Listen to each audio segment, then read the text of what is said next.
Hi, I'm Susan Neumann Reville, and I'm here to talk about my dad, Howard Neumann, who started in early television in Oklahoma City. I remember so many things, and it's like a crazy quilt of memories. So many of my things are from the point of view of a child. I think he officed in the Palmolive building downtown Chicago.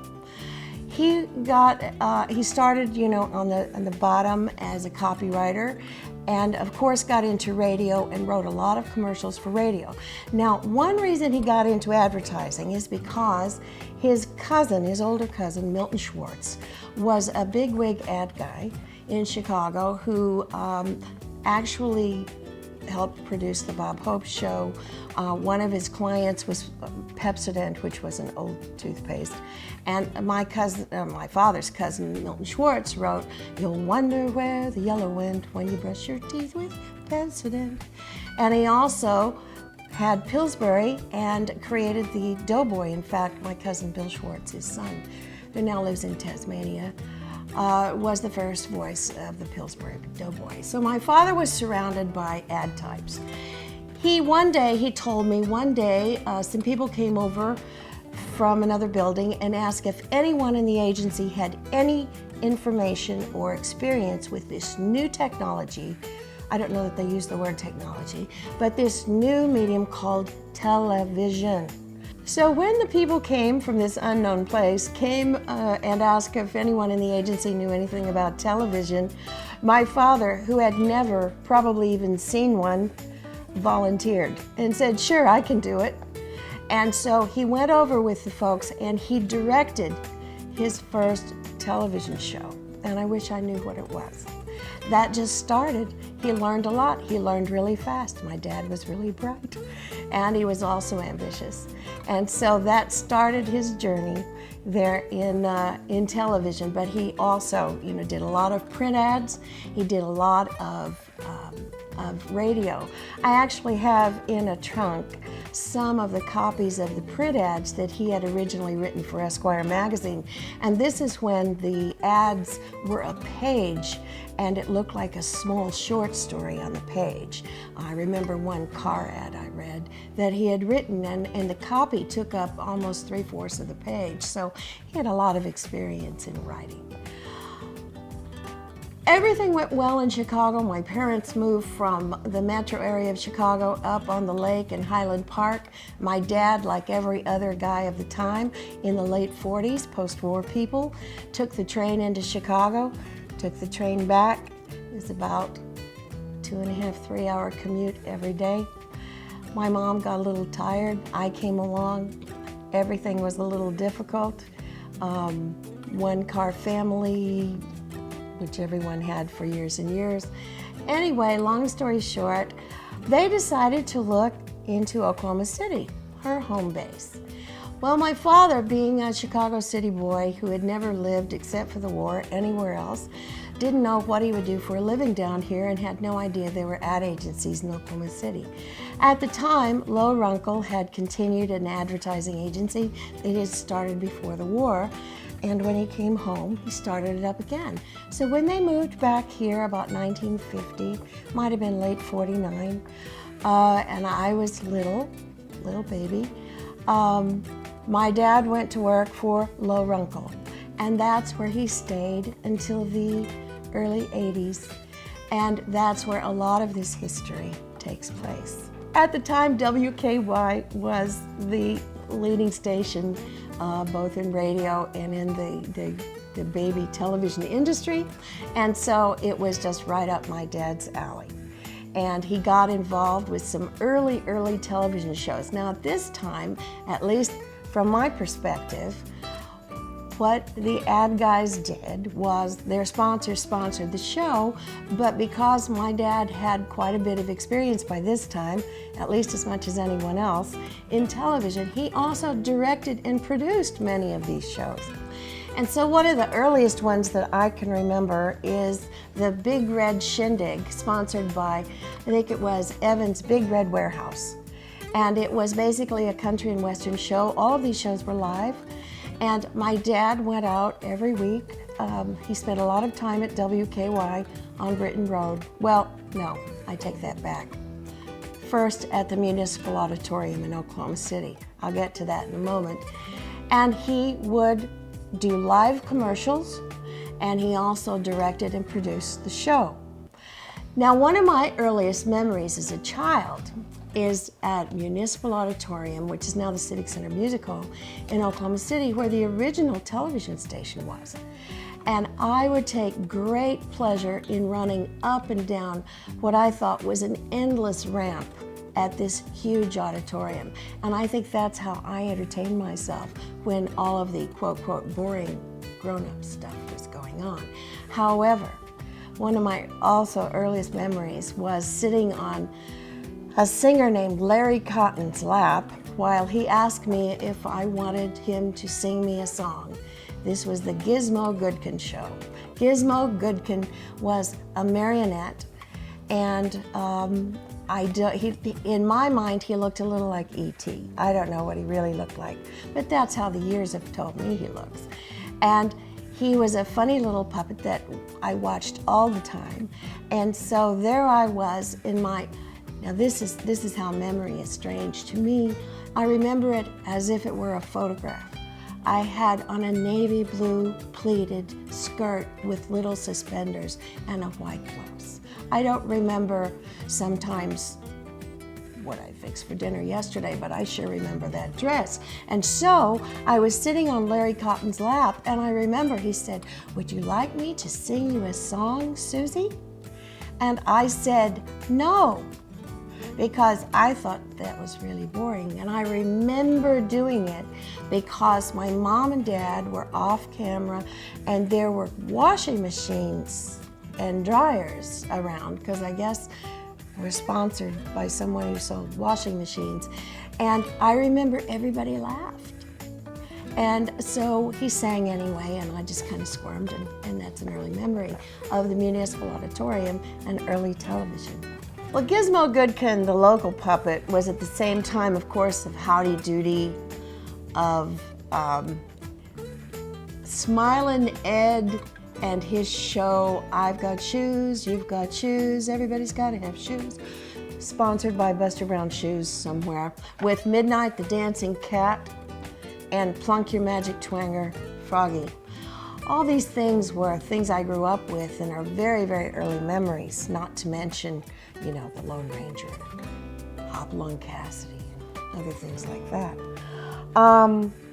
Other things that were happening here at the same time were, I mentioned the Big Red Shindig. My dad also produced and hosted a show called What's Behind Your Telephone for Southwestern Bell. I'm not sure it was called Southwestern Bell then, but for the Bell Telephone Company. And he had to drive up to Tulsa every Wednesday afternoon, and sometimes we would go with him. My little brother Steve, my mom, and me. And we would go with him, and he co-hosted with Maury Ferguson, who was also an early name in Oklahoma City television. And what happened with What's Behind Your Telephone is they went all over the state of Oklahoma filming all kinds of interesting sites and events, historical places, interviewing people, with the idea that the telephone is the thing that joins it all together. Well, it was wonderful for us because we got to go every weekend, and believe me, it was every weekend during nice weather seasons that we went somewhere in Oklahoma.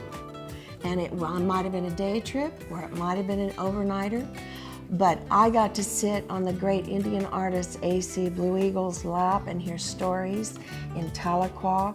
We went to Tishomingo. These are things I remember. I remember almost stepping on a copperhead snake and having a lot of people run over and grab me. These are little kid memories. But we, as children, got introduced to all kinds of things. We went to every state park. We really developed a love for our state, which continues to this day, and even with my own children. And I appreciate that show so much. And I don't know how long that was on the air, but it was a really interesting show, at least from our point of view. Another show my dad produced and hosted was for the Oklahoma Medical Research Foundation. Now, OMRF held a place in my father's heart for his whole life for various reasons. He started this show, he sold this show, and by the way, he sold these show ideas through the ad agency, Low Runkle, to these entities. And of course, they were all done under the auspices of WKY-TV. He sold this show to Oklahoma Medical Research Foundation because Dr. Stuart Wolf, who was eventually dean of the medical school and a tremendous researcher with a national reputation, was based at OU at that time. And he went to Dr. Wolf and proposed this television show that would be co-hosted with Dr. Wolf. My father had come up with a slogan for OMRF called a logo that said, "That More May Live Longer." And that was the name of the television show, That More May Live Longer. And it was live every week here in Oklahoma City at WKY, and Dr. Wolf and my dad would talk about medical issues. And they would bring people on. I met Dr. Alexander Fleming, the discoverer of penicillin, and his little wife. I remember them as tiny, ancient people. And I was little, my brother was little. My mother said, "Remember this day, this is important." And I remember that day because it was important. I got to meet them because they came to Oklahoma City, I think originally to open Oklahoma Medical Research Foundation, but this was a subsequent visit when they were visiting Dr. Wolf and they were on the show. And that was a show that was dear to my father's heart.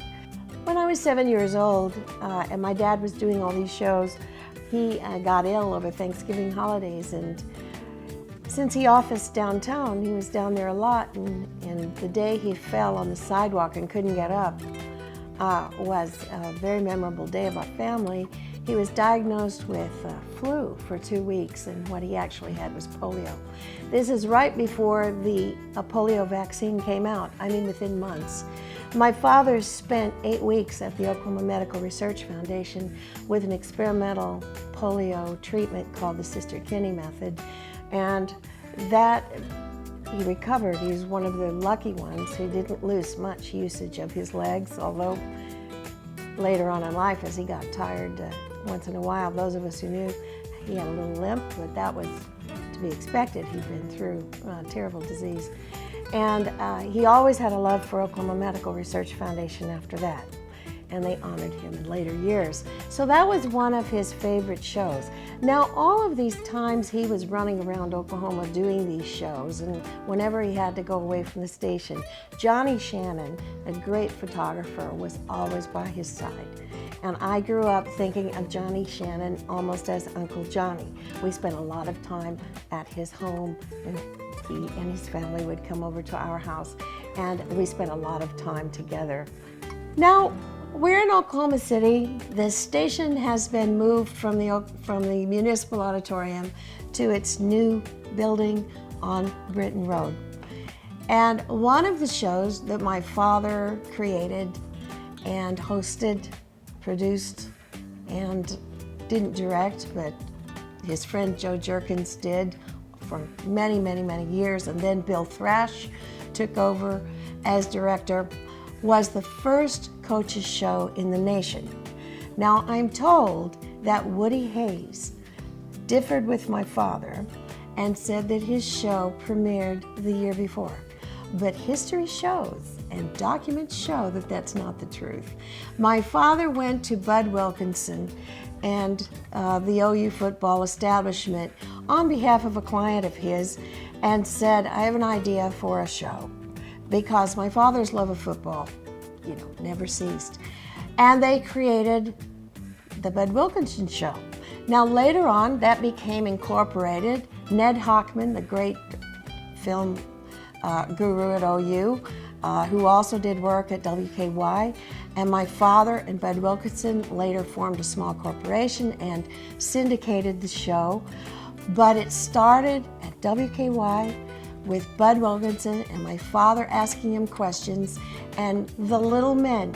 Now, the Little Men, there was a magnetic field made of metal that was penciled off or chalked off like a football field. And there were the little men who stuck to it, and Coach Wilkinson would block out plays and describe plays with the little men. They became as important as Coach Wilkinson and my dad. And the little men I had actually after my father passed away and my brother passed away, and we donated the little men to the Oklahoma History Museum. But there they were, and they spent many happy hours describing OU plays and interviewing OU players. And again, I, as a child, saw all of this happening. We often, my brother and I, would sit quietly off camera, and we got to watch the show live. And of course, we got to spend some time at Coach Wilkinson's house, and I had a secret crush on Jay Wilkinson, and he doesn't know me from Adam, but that's an old memory that I probably should leave in my head. And it was a wonderful time. We got to go to all the football games at home. When I say we got to go to them, it was a real hassle for me. I liked the band and the cheerleaders, but I was a little girl, and at that time, everybody dressed up for OU football games. My mother wore heels and, her good clothes, her jewelry, and it was a whole day event. Because even though the show was done at WKY, my father, being a pilot, flew the film crew to film the games all over the country, wherever the team went. And of course, on game days at Owen Field, they were up on the camera deck. At this time, women were not allowed in the press box, so the children and my mom, we, the children and my mom, had to sit in the stadium and wait to be, see my dad once in a while. But it turned into a long day because when color was introduced at WKY, and I believe it's the first station that introduced color, at least this side of the Mississippi, the only place that processed color film was Dallas. And so what happened is those game days took, this is my point of view as a child, my whole Saturday. Because after the game, we would go to the airport and my dad would pile everybody in. There was Johnny Shannon, Joe Jerkins from the station, eventually Ron Turner from the station, sometimes Ned Hockman, my mother, my little brother, and I. Because let me tell you, my father did not leave us out of any of his projects. And I am so blessed to have these memories because of it. We would fly down to Dallas and we would eat at Phil's Delicatessen every single time. It was wonderful. But then we'd have to go to the film processing place where my brother and I played games until we fell asleep. And then in the wee hours of the morning, we would fly back. And then those guys would be at WKY all night editing film and hand splicing film. The coach's show was black and white first and then changed to color later on. But the same process happened during the black and white years too. And Charlene Carruthers, who also worked those all-nighters editing film, sometimes edited film even during the playback show on Sunday while the show was on because there was so much film and they were under such deadlines. Because they used the film that my dad's film crew, or the film crew from WKY that my dad kind of flew around, they used that film not only for the coach's show, but also for the playback. And the university used some of it also for their highlight films. Those were wonderful years. My dad did this until 1981, all the way through Barry Switzer, and enjoyed various beautiful sets at WKY that were done for the show. Just really, really beautiful. And went through all of the coaches, including the short-lived reign of Jim McKenzie. And I remember my father speaking fondly of Jim McKenzie, whose life was cut so short at OU. And he had a wonderful time doing it. The OU Coaches Show encompassed a lot of OU history, and my dad got to work with and became friends with, of course, Bud Wilkinson and Chuck Fairbanks and Gomer Jones, Jim McKenzie, and of course Barry Switzer. And Barry Switzer will always have a special place in my heart because he did the eulogy at my father's funeral, and before that held my baby daughter when she was 6 months old, because he was so kind to support my dad when my mom passed away. And so those relationships kind of go on, just like all the relationships at WKY-TV. My father was there so much of the time, even though his office was in downtown Oklahoma City. And my memories are filled with people such as Joe Jerkins and Ned Hockman and Johnny Shannon and Roger Pishney, whose brother came to our house every Christmas playing Santa Claus. I found this out, of course, as an adult. And other people, Prissy Thomas, Helen Webb and Joe Webster, singers, Jane Hall, who is such a dear that I, as an adult, have been able to work with in some community theater and whom I adore. I have a picture, and Jane probably would not like to be reminded of this, but I have a picture safely put away somewhere that I'm sure I'll find someday, of a picture at WKY-TV, black and white, on some set with a long couch. And on that couch are a bunch of little bitty children. I'm on the end. I'm next to Maury Ferguson's boy Lance, who was a year older than I was. I think I'm 4. Jane Hall's baby is at the other end of the couch, and I mean an infant. And I remember that day because Jane Hall's baby had pink satin shoes. And I would go over and touch them because secretly I wanted pink satin shoes like that baby. Anyway, I remember that day, and there's an actual picture. And behind the couch are my dad, Howard Neumann, Jane Hall, and someone else I don't remember. And they're leaning on the couch, just grinning because all the kids are there. Wonderful times, absolutely wonderful times. My dad's association with WKY-TV and radio went on for years and years and years. In fact, in the 1950s, and I'm trying to think about the dip, about 1955, probably. I think probably that was the year. Buddy Suggs, who was station manager at WKY-TV, and E.K. Gaylord, who owned it, paid for my dad and his family, including his mother from Chicago, my Grandma Neumann. My dad flew us down to St. Petersburg, Florida, because they wanted him to take a look at the station that Mr. Gaylord owned in St. Petersburg and see if he would be interested in managing that station. And we spent a wonderful time there. It's the first time that I'd seen a large beach, and we had a wonderful time. I was a child, of course, it was wonderful. And my dad, met a lot of people and looked over the station and ultimately chose not to relocate us to St. Petersburg, but stayed in Oklahoma City in the advertising biz. So even though early on in my childhood, I thought that going to the OU games was rather tedious, later on, when I was in college, I really enjoyed it. And I would still go on some of the games and some of the away games. I got to meet Darryl Royal and all kinds of people, and that was a lot of fun.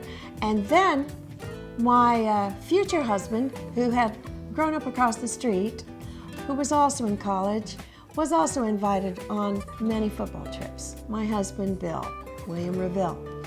And eventually, we were married in 1972, and in those early marriage days, we flew all over the country with my dad, because at this time, they let women in the press box. So my job was to stay on the camera deck, no matter what the weather, all bundled up, and make runs down to the press box where they had glorious food, and to bring it up to the camera deck where Ron Turner, Johnny Shannon, my dad, my brother, who was 4 years younger than I, Steve Neumann, were filming the OU games. So I got to provide food for them and have some for myself, and it was wonderful. Of course, my attitude was totally changed. And my husband also learned to shoot film for them. The university honored my dad in many ways, and he was honored to represent the university in a small area, the Coach's Show. He was made an associate member of the Varsity Letterman's Club, the O Club, and I have his plaque, and he was very proud of that. He was honored by a lot of other entities as well. You know, my dad was one of, because he was downtown and in that early mix of the growth of Oklahoma City in the late 40s, post-war, all these guys coming home from war, starting their careers, and starting in this new medium of television. And the place to be, of course, was either WKY Radio, which had been around for a long time, or WKY-TV. And he was in that group, and so all the time, my growing up, I heard all these names mentioned that are historical when you talk about early television in early Oklahoma City. And his clients ranged from Meadow Gold Milk, which was an early sponsor of the OU Coaches Show, to, of course, Deep Rock Gas, which later was of course Kermit oil, and they left off the Deep Rock. I remember his struggling one night at our breakfast room table with his typewriter and his usual stack of yellow typing paper. He would work long hours after dinner. We ate dinner about the same time every night. And then we would go off and do our thing, and my dad would sit there at the table and work. I don't know when he went to sleep, to the wee hours. And my mom would clean up the pieces of wadded up paper and stacks of half-written stuff that he'd started over. And that's where he did his writing. And I remember once he struggled and struggled with a jingle he did for Kerr-McGee for Deep Rock. And I remember the morning he said, "I figured it out." And there was a whole campaign based on his slogan, "Caps off for Deep Rock." I mentioned Meadow Milk and Kerr-McGee, that was a longtime client. Kane's Coffee, OG&E, did some wonderful things for OG&E when utilities actually advertised, big time advertising. I remember once when I was in college, I was a member of the college a cappella choir, and he actually hired us to do a commercial. And when he did, he had a big sheepdog. Now, these seem like disparate elements, but it all worked in the commercial somehow. But he had hired a big sheepdog to be in a large tub that was going to be dragged in front of us as we sang the OG&E jingle. The trouble is, the day of the commercial, the woman with the sheepdog came to the station, WKY of course, and had shaved the sheepdog.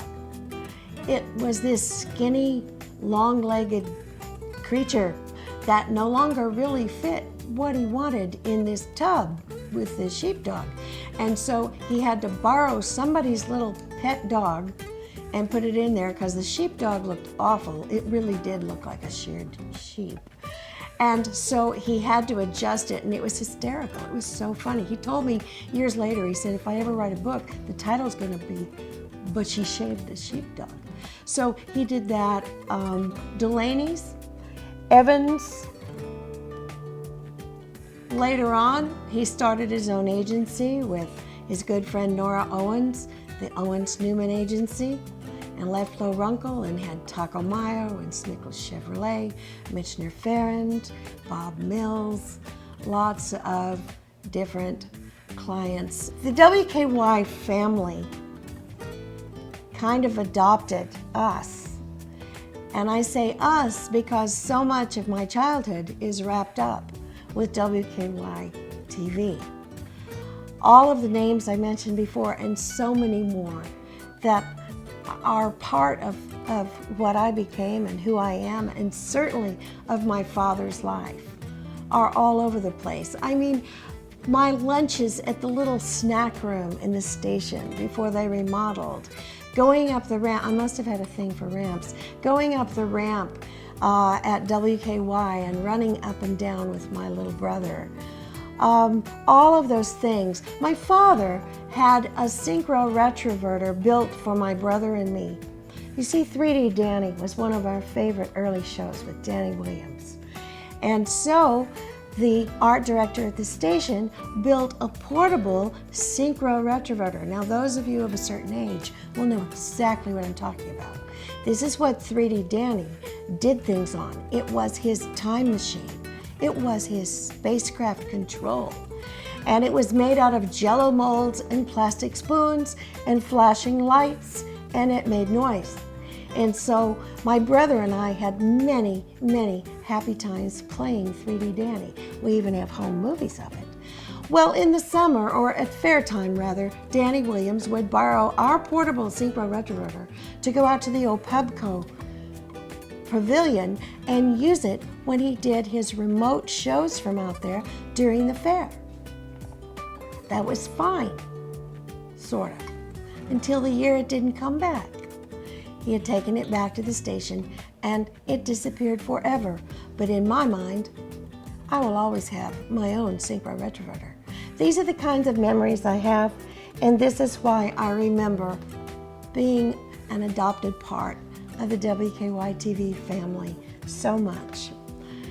My father was a pilot, he was an ad man, he was a writer, he was a director and producer of early TV shows. He was an on-camera talent. He had a great voice. He hosted and emceed the first 2 Stars and Stripes shows that were nationally televised, live from Oklahoma City, starting in 1976. He spoke when anyone wanted an eloquent speaker, along with many other people in Oklahoma City. He was one of the ones that was thought of. My dad flew until 1986, the summer that my brother was in a horrific plane crash. My brother Steve. He survived, but my dad, after 14,000 hours in the air and a pilot's license since 1936, decided that his days in the air were over because he was so worried about my brother. My brother. Now that's another story.